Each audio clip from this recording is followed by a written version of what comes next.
Group factor group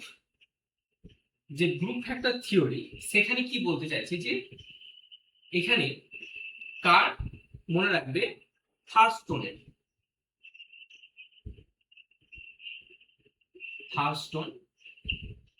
কত সালে দিয়েছিল 1938। ওকে, তো ওই স্পিয়ারম্যানের তত্ত্ব একটু আমরা আগের দিকে যাই। স্পিয়ারম্যানের যে তত্ত্বটা ছিল যে একটা জি আর একটা এস, বেশ, তাহলে এইটা কি সবার মধ্যে থাকছে আর এটা বিশেষ বিশেষ বুদ্ধির ক্ষেত্রে থাকছে। থার্স্টন কি বলছে যে প্রাইমারি মেন্টাল এবিলিটি পিএমএ এই বিষয়টা ভালো করে বুঝবে। কি বলতে চাইছেন উনি বলতে চাইছেন যে স্পিয়ারম্যানের তত্ত্বটাকে একটু সাইডে রেখে উনি বলছেন যে প্রত্যেকটা মানুষের মধ্যে একটা করে প্রাইমারি বুদ্ধি থাকে। এই যে প্রাইমারি মেন্টাল এবিলিটি যেটা বলতে চাইছেন উনি, সেখানে কি বলছে যে প্রাইমারি একটা বুদ্ধি থাকে, এই প্রাইমারি বুদ্ধিটার উপর নির্ভর করে কিন্তু কি হয় ব্যক্তিত্বের বিকাশ হয়। তো আমরা সচরাচর দেখি যে প্রত্যেকটা মানুষ কিন্তু সমান হয় না। তাহলে কেন সমান হয় না? তার কারণ হচ্ছে তাদের মধ্যে এই প্রাইমারি মেন্টাল এবিলিটিটা সমানভাবে থাকে না। সেই জন্যই কিন্তু কি হচ্ছে না, তো বৈষম্য দেখা দিচ্ছে।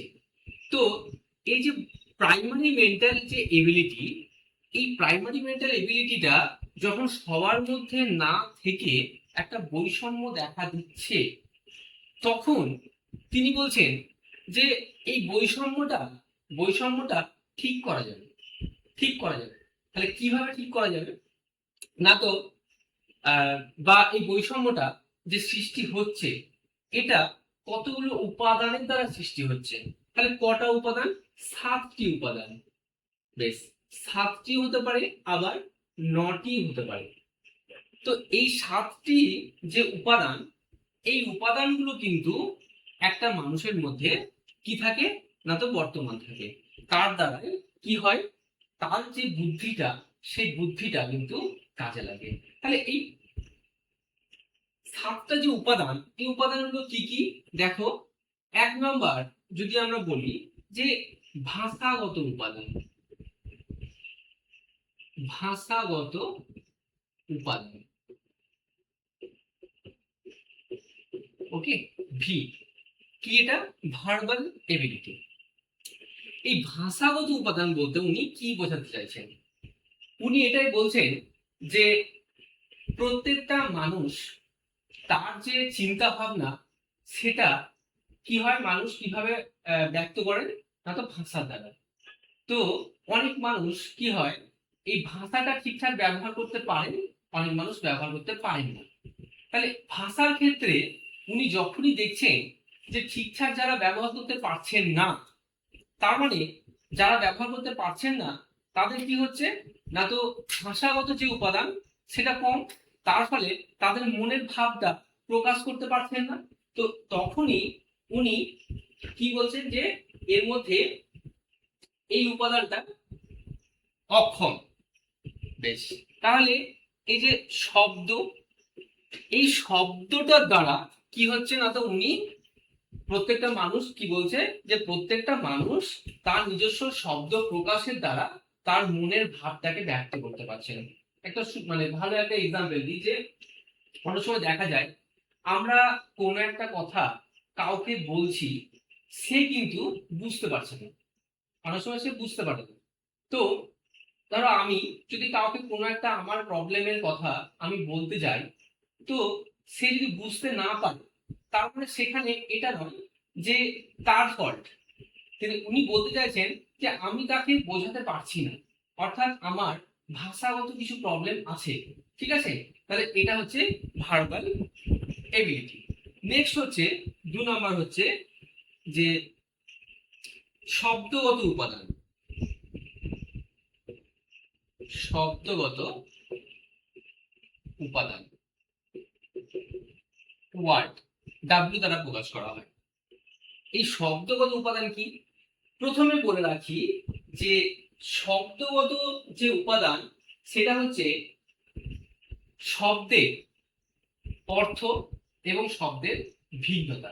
ওকে, তো ওয়ার্ড ফ্লুয়েন্সি, যে কেউ একজন ইংলিশে কথা বলছে, আমি তার ইংলিশের কথাটা বুঝতে পারছি, ওকে, কিন্তু আমি তাকে যখন ইংলিশেই তাকে উত্তর দিতে যাচ্ছি তখন কি হচ্ছে, আমি ঠিকঠাক ওয়ার্ডটাকে ব্যবহার করতে পারছি।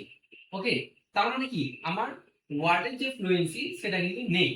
তো উনি ওটাই বলতে চাইছেন, ফার্স্ট মানে এটাই বোঝাতে চাইছেন যে যখন কোনো মানুষ কিছু বোঝাতে চাইছে, যদি ওয়ার্ড ফ্লুয়েন্সি না থাকে তাহলে বিষয়বস্তুকে ঠিকঠাক ভাবে ব্যক্তও করা যাবে না। ওকে, সেই জন্য উনি কি বলছেন যে এই ধরনের উপাদান যার মধ্যে আছে সে কিন্তু বুদ্ধিমান। এই ধরনের উপাদান যার মধ্যে আছে সে এই দিক থেকে বুদ্ধিমান, আর এই ধরনের উপাদান থাকলে সে এই দিক থেকে বুদ্ধিমান। বেশ, নেক্সট হচ্ছে দেখো সংখ্যা,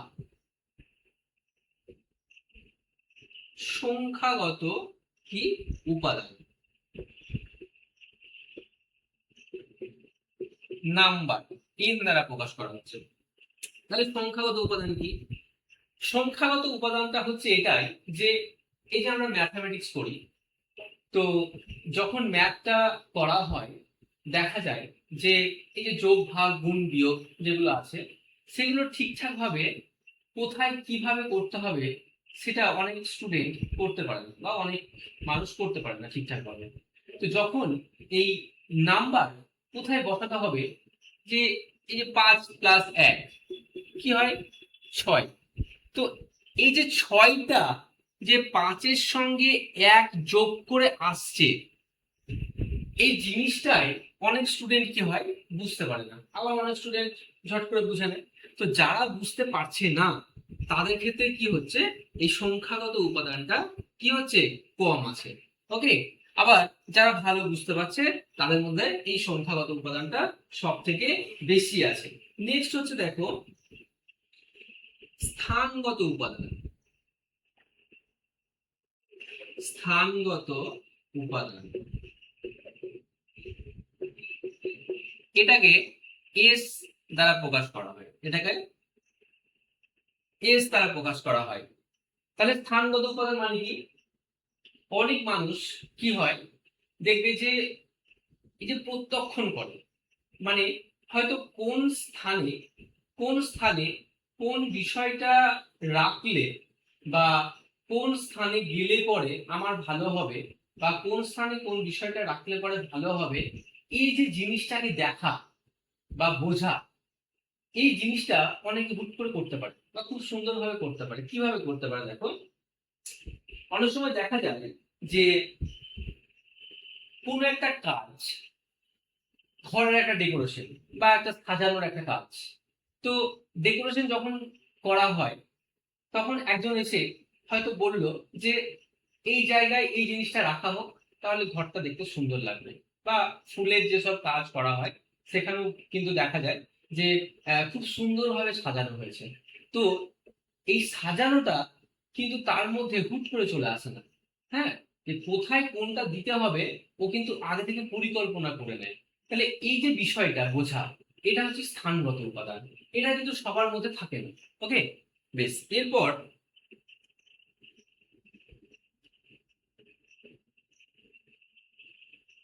নেক্সট আমরা বুঝে নেব যে স্মৃতিগত উপাদান অর্থাৎ মেমোরি।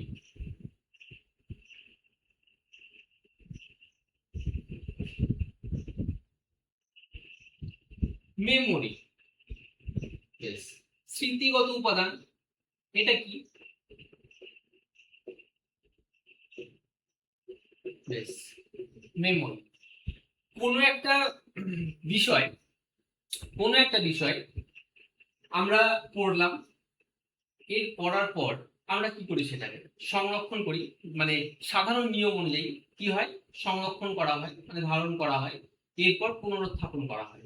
তো দেখা যায় অনেক সময় আমরা বা আমাদের অনেক স্টুডেন্ট থাকে যে কোনো একটা বিষয়কে ভালোভাবে পড়লো, ভালোভাবে বুঝলো, সবকিছু করলো, কিন্তু যখন সে বলতে যাচ্ছে তখন হয়তো পুরোপুরি বলতে পারছে না। আবার অনেক স্টুডেন্ট আছে দেখবে যে একটা নোট হয়তো একটা 5 নম্বরের বা একটা 10 নম্বরের নোটস খুব সুন্দরভাবে মুখস্থ করে নেয় এবং হুবহু বলে দেয়। ঠিক আছে? তাহলে এই যে ট্যালেন্ট, হ্যাঁ, এই যে ট্যালেন্টটা, এটা কি? এটা স্মৃতিগত ট্যালেন্ট, অর্থাৎ মেমোরি। মানে সে যেটা বোঝে বা যেটা পড়ে সেটাকে ধারণ করতে পারে, অনেকক্ষণ ধরে সংরক্ষণ করে রাখতে পারে এবং সেটা সে বেরও করতে পারে। ওকে, সেটাকে বলছে স্মৃতিগত উপাদান। বেশ, এরপর দেখো প্রত্যক্ষণ। প্রত্যক্ষণগত উপাদান, এটাকে পি দ্বারা প্রকাশ করা হয়। প্রত্যক্ষণ, প্রত্যক্ষণ বলতে কি বোঝাতে চাইছে এখানে? যে আমরা দেখছি, আমরা কি করছি? দেখছি। এই যে দেখাটা, এই দেখাটা হচ্ছে প্রত্যক্ষণ। তাহলে আমরা যখন কোনো কিছু দেখছি, সেটাকে বুঝছি, সেটা হচ্ছে প্রত্যক্ষণ। আমরা হয়তো কোনো একটা ম্যাথ পড়ার সময় ম্যাথের যে প্রসেস আছে সেই প্রসেসটাকে আমরা ভালোভাবে দেখলাম, দেখার পর আমরা ওই রিলেটেড অন্য একটা ম্যাথ কিন্তু ঠিক করে দিলাম। তো অনেক ক্ষেত্রে দেখা যায় যে অনেক স্টুডেন্ট, তাকে বারবার যদি নিয়ম দেখানো হয়, বারবার নিয়ম দেখাচ্ছি, ঠিক আছে, দেখানোর পরেও সে কিন্তু ওই রিলেটেড ম্যাথ ঠিকঠাক সলভ করতে পারছে না। তার মানে কি? তার মানে হচ্ছে তার প্রত্যক্ষণগত ত্রুটি আছে। ওকে, তাহলে প্রত্যক্ষণগত ত্রুটি শুধু ম্যাথের ক্ষেত্রে নয়, কোনো একটা পিকচারের ক্ষেত্রেও, বা কোনো একটা, ধরো আমরা বাইরের কোনো একটা বিষয় আমরা দেখলাম, সেই বিষয়টাকে দেখে যখন আমরা ছবি আঁকছি, হ্যাঁ, দেখা যাচ্ছে কি যে আমরা ঠিকঠাক ছবিটা আঁকতে পারছি না। তো এটা প্রত্যক্ষণগত সমস্যা। আবার অনেকে কি হয়, যারা আর্টিস্ট, ভালো আর্টিস্ট, তারা কি হয়, কোনো একটা পিকচার দেখলো, তার কিন্তু মেমোরিতে থেকে গেল, সে কি করলো, সে সেটা সম্পর্কে একটা খুব সুন্দর একটা ছবি কিন্তু তৈরি করে দিল। হ্যাঁ, তো সেটা হচ্ছে কি? প্রত্যক্ষণগত উপাদান। নেক্সট হচ্ছে যুক্তি নির্ভর। যুক্তি নির্ভর উপাদান, এটাকে আর দ্বারা প্রকাশ করা হয়। কি এটা? রিজনিং। রিজনিং, দেখো, যখনই বিমূর্ত চিন্তন করতে যাব আমরা, বা যখনই কোনো বড় মানুষ কোন একটা বিষয়কে ভালোভাবে বুঝতে যাবে, বা এই যে রাইটার, সাহিত্যিক যারা আছেন, তো ওনারা কি হয়, যখন বিষয়গুলোকে দেখেন, ভালোভাবে প্রত্যক্ষণ করলেন, করার পর সেটাকে কিন্তু কি হয়, নিজেদের মধ্যে একটা বিচার বিবেচনা নিয়ে আসেন।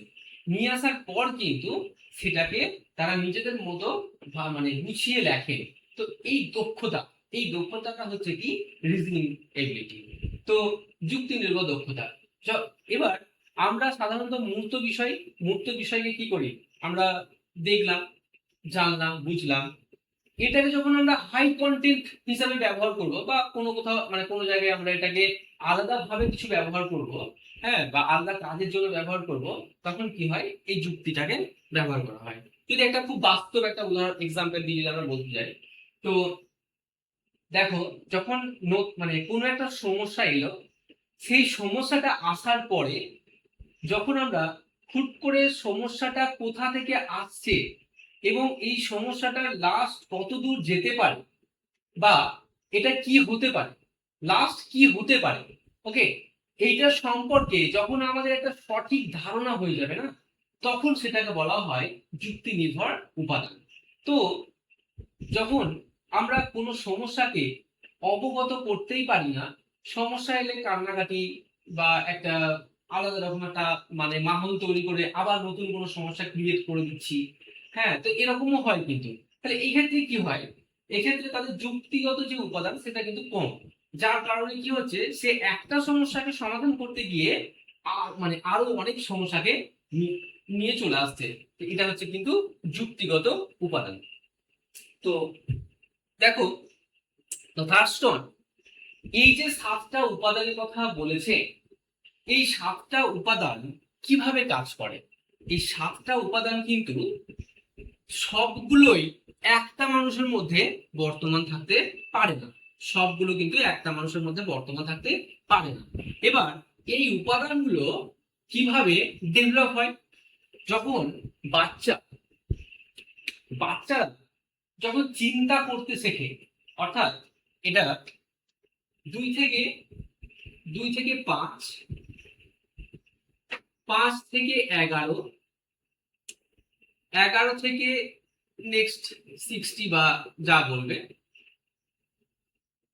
এই যে এজ গ্রুপটা 2 থেকে 5, 5 থেকে 11, 11 থেকে 60, এই যে এজ গ্রুপটা মানে তারপরে যাচ্ছে, তো এই এজ গ্রুপে কিন্তু বিমূর্ত চিন্তা করতে পারে, তাই না? বিমূর্ত কিন্তু চিন্তা করতে পারে। কিন্তু একটা কথা বলো, যে এই বয়সে কি কোনো বিমূর্ত চিন্তা করতে পারে?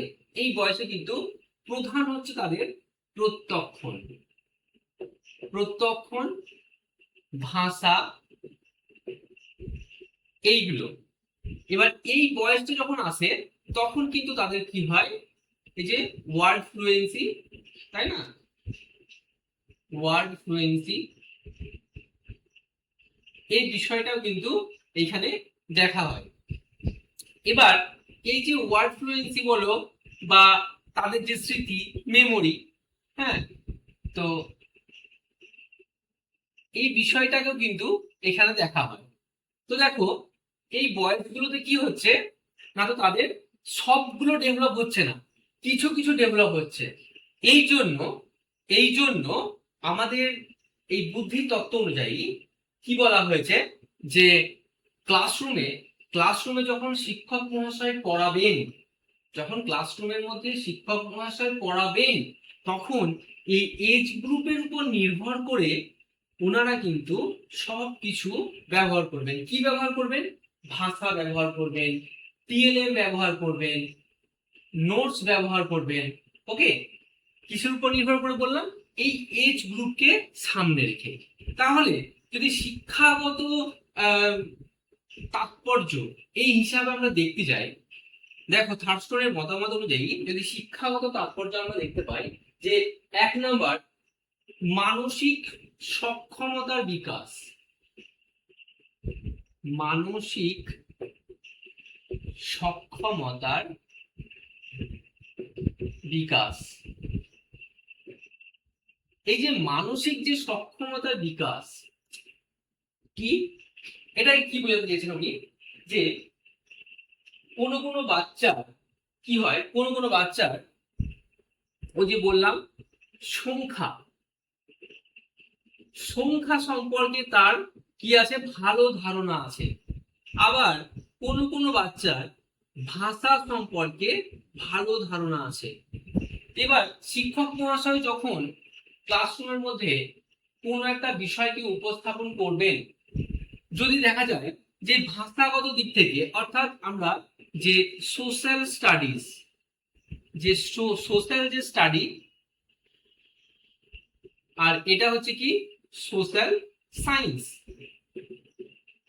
এই যে বিষয়টা, দেখো এই সোশ্যাল স্টাডিজ এর ক্ষেত্রে যখন এরকম হয় যে শিক্ষক মহাশয় যখন কোনো একটা টপিককে শুরু করছেন, কিছু স্টুডেন্টকে নোটস দিল বা সবাইকেই নোটস দিল, তো স্টুডেন্ট নোটসটা পড়লো ভালো করে, তো সব ছাত্রছাত্রী কিন্তু ওই নোটস পড়ে ওই বিষয়টা সম্পর্কে কিন্তু বুঝতে পারবে না। তাহলে কি হলো বিষয়টা, যে বা বই পড়তে বলা হলো, হয়তো সবাইকে নোটস দেওয়ার মতন হয়তো সময় হলো না, যে সবাইকে বলা হলো কি যে তোমরা সবাই বই খোলো, আজকে আমরা এই টপিকটা পড়াবো। তো প্রত্যেকটা স্টুডেন্ট কি হলো, বই খুললো, তাদেরকে পড়তে বলা হলো, বেশ তারা পড়লো। দেখবে সমস্ত স্টুডেন্ট কিন্তু পড়ার পর তাদের যে ধারণা, ওই টপিক সম্পর্কে যে ধারণা, সেই ধারণা কিন্তু সবার মধ্যে সমান আসে না। কেন আসে না? যার মধ্যে এই ভাষাগত দক্ষতা ভালো আছে, তাদের মধ্যে কিন্তু এই ধরনের বিষয় ভালোভাবে আসবে। আর যাদের মধ্যে নেই ভাষাগত দক্ষতা, তখন শিক্ষক মহাশয় কি করবেন, টিএলএম ব্যবহার করবেন। ওকে, এবার টিএলএম ব্যবহার করার আগে কিন্তু ব্ল্যাক বোর্ড ব্যবহার করবেন, তাই না? ব্ল্যাকবোর্ড ব্যবহার করবেন। এই যে ব্ল্যাকবোর্ড যে ব্যবহার করছে, এই ব্ল্যাকবোর্ড ব্যবহার করার পরেও কিন্তু অনেক স্টুডেন্ট কি হয় বুঝতে পারে না, তারপর কিন্তু কি হয় টিএলএম ব্যবহার করতে বলা হয়, তাই না? তাহলে এই টিএলএম যখন ব্যবহার করছেন তখন দেখবেন ম্যাক্সিমাম স্টুডেন্ট জিনিসটা বুঝতে পারছে। তাহলে এখানে বোঝা গেল কি, যে কিছু কিছু স্টুডেন্ট ভাষাগত দক্ষতা ভালো, তাই সে বই পড়েই বুঝতে পারছে, কিছু কিছু ব্ল্যাকবোর্ড দেখে বুঝতে পারছে, কিছু কিছু টিএলএম দেখে বুঝতে পারছে। এবার এবার এই বিষয়টা যখন হয়ে গেল, এই বিষয়টা যখন তাদের মধ্যে দেখা গেল যে নোটস পড়ে বা বই পড়ে যখন বুঝতে পারছেন, হুট করে বুঝে নিলেন, আস্তে আস্তে তাদের মধ্যে একটা ইন্টারেস্ট জন্মাবে। তো এইভাবে যখন সে বুঝতে পারছে তখন কি হয় বিষয়ের প্রতি একটা ইন্টারেস্ট জন্মায়। তো যখনই ইন্টারেস্ট জন্মাবে তাকে সেই বিষয়টার দিকে চালনা করতে হবে। ওকে, তাহলে সে মজার সঙ্গে করবে এবং ডেভেলপ করবে। তাহলে এটা হচ্ছে একটা কি শিক্ষাগত তাৎপর্য। যদি বলা হয় যে সায়েন্সের দিক থেকে এই যে সংখ্যাগত উপাদান, অনেকে কি হয় যে সংখ্যাগত উপাদানের দিক থেকে খুব পারদর্শী, তাহলে তাকে ম্যাথ বাদ দিয়ে যদি বলা হয় যে জিওগ্রাফি পড়তে বা হিস্ট্রি পড়তে, সে কিন্তু পারবে না, তাহলে তাকে ম্যাথের দিকেই ধ্যান দিতে হবে। সেই জন্য শিক্ষক মহাশয় কি করবেন না, তো ভালোভাবে বুঝতে পারবে যে সে কোন দিকে পারদর্শী এবং তাকে সেই দিকেই কিন্তু চালনা করা হবে। ওকে, নেক্সট দেখো, নেক্সট হচ্ছে যে সক্ষমতার পরিমাপ, সক্ষমতার বিকাশ, সক্ষমতার পরিমাপ। তাহলে দেখো সক্ষমতার যে পরিমাপ, সক্ষমতার পরিমাপ এটা কি, বেশ, তাহলে সক্ষমতার বিকাশটা যখনই হয়ে গেল, সক্ষমতার বিকাশটা যখনই হয়ে গেল, মানে কে ভাষার দিক থেকে ভালো, কে সংখ্যার দিক থেকে ভালো, কে ওয়ার্ড ফ্লুয়েন্সির দিক থেকে ভালো, যখন এই বিষয়টা যখন হয়ে গেল তখন কতটা হলো তাকে তো ইন্টারেস্ট আনতে হবে। তাহলে কতটা হয়েছে সেই যে পরিমাণ, তাহলে যদি দেখা যায় যে একটা স্টুডেন্টের মধ্যে বেশ ভালো রকমের পরিবর্তন এসছে, কিভাবে এইভাবে পড়ানোর ফলে ভালো রকমের পরিবর্তন এসছে, কি না, তো বিভিন্ন স্টুডেন্ট বিভিন্ন ভাবে বিভিন্ন দিকেই যা মানে যে দিকটাতে যাচ্ছে সেই দিকটাতেই সে ডেভেলপ করছে, তখন কিন্তু তাকে কি হবে রাস্তাটা দেওয়া হবে যে না তুমি এই রাস্তায় যেতে পারো। নেক্সট হচ্ছে দেখো শিক্ষাগত কর্মসূচি নির্বাচন, শিক্ষাগত কর্মসূচি নির্বাচন, এটাও কিন্তু শিক্ষাগত একটা তাৎপর্যের মধ্যে পড়ছে। তো অনেকে কি হয় এই যে বক্তৃতা হয় বা বিভিন্ন রকম ডিবেট হচ্ছে, মানে ক্লাস স্কুলের মধ্যে যেসব ফাংশন হয়, সেই ফাংশনের মধ্যে যে যেদিকে পারদর্শী, অর্থাৎ শিক্ষক মহাশয় তো ক্লাসরুমের মধ্যে বুঝতে পেরে গেলেন, ক্লাসরুমের মধ্যে তো বুঝতে পেরে গেলেন যে এই স্টুডেন্ট এই দিকে পারদর্শী, যখনই তিনি বুঝতে পেরে গেলেন তখনই এই যে শিক্ষাগত যে কর্মসূচিগুলো হচ্ছে এইগুলোতেও কিন্তু উনি কি করছেন না, তো ভালোভাবে তাদেরকে নিয়োজিত করতে পারছেন এবং বলছেন হয়তো যে তুমি এই ধরনের বক্তৃতা দাও, তুমি এই ধরনের একটা বিষয়ে পার্টিসিপেট করো, তাহলে এই জিনিসগুলো কিন্তু ভালোভাবে হচ্ছে। নেক্সট হচ্ছে দেখো বৃত্তিগত নির্দেশনা, বৃত্তিগত নির্দেশনা, এই যে বৃত্তিগত নির্দেশনা, বৃত্তিগত নির্দেশনাতে কি বলা হয়েছে যে তাহলে সবার যে ডেভেলপ, সেই ডেভেলপটা হয়ে গেল, তাদেরকে বিভিন্ন রাস্তা দেওয়া হলো। এবার তাদেরকে যখন রাস্তা দেওয়া হয়ে গেল অটোমেটিক তারা নিজের নিজের জায়গায় ঠিক পৌঁছে যাবে। তাহলে এই যে বৃত্তি, অর্থাৎ তারা কোন জায়গাতে যাবে বা কোন স্টুডেন্ট কোন দিকে ভালো, তাকে কোন দিকে পরিচালনা করা যাবে, এই বিষয়গুলো দেখার জন্য কি হবে শিক্ষক মহাশয় যখন পরিমাপ করে নিলেন, যখন বুঝতে পেরে গেলেন, তখন তাদেরকে ওই মানে সাইডগুলোতে চালনা করে দিলেন, তার ফলে তার কি হলো লাইফটা ভালো হয়ে গেল।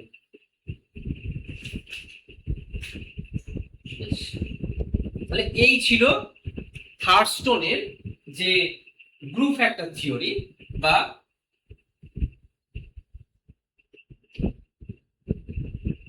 পিএমএ তত্ত্ব বা প্রাইমারি মেন্টাল এবিলিটি তত্ত্ব। এবার আমাদের এই থার্ড স্তরে যে গ্রুপ ফ্যাক্টর থিওরি পড়া হলো, এই পড়া হয়ে যাওয়ার পরে আমরা দেখো একটা একটা করে যদি বিষয়গুলোকে একটু বোঝার চেষ্টা করি, তাহলে একটা কমন জিনিস আমরা লক্ষ্য করব যে এই বুদ্ধির যে বিষয়টা, বুদ্ধি যেটা, সেটা কিন্তু একটা বিষয়ের উপর নির্ভর করছে না। তো প্রত্যেকটা মানুষের মধ্যেই কিন্তু ক্রিয়েটিভিটি প্রত্যেকটা মানুষের মধ্যে বর্তমান থাকে, তাই থাকে তো? বেশ, তাহলে প্রত্যেকটা মানুষের মধ্যে যে ক্রিয়েটিভিটিটা বর্তমান আছে, তাহলে সেটাকে বের করার দায়িত্ব কার? শিক্ষক মহাশয়। তাহলে যখনই কোনো শিক্ষক মহাশয় সঠিকভাবে স্টুডেন্টদেরকে পরিচালনা করবেন, অটোমেটিক প্রত্যেকটা স্টুডেন্টের মধ্যে কিন্তু সৃজনশীলতা বেরিয়ে আসবে। বোঝা গেল? তাহলে সৃজনশীলতা বেরিয়ে এলে তাদেরকে সেই দিকে চালনা করে তাদেরকে কিন্তু সঠিক বৃত্তি এবং তার যে জীবন, সেই জীবনটাকে ভালো করা অবশ্যই চাই। ওকে, তাহলে এই ছিল আমাদের আজকে থার্ড স্তরের গ্রুপ ফ্যাক্টর থিওরি।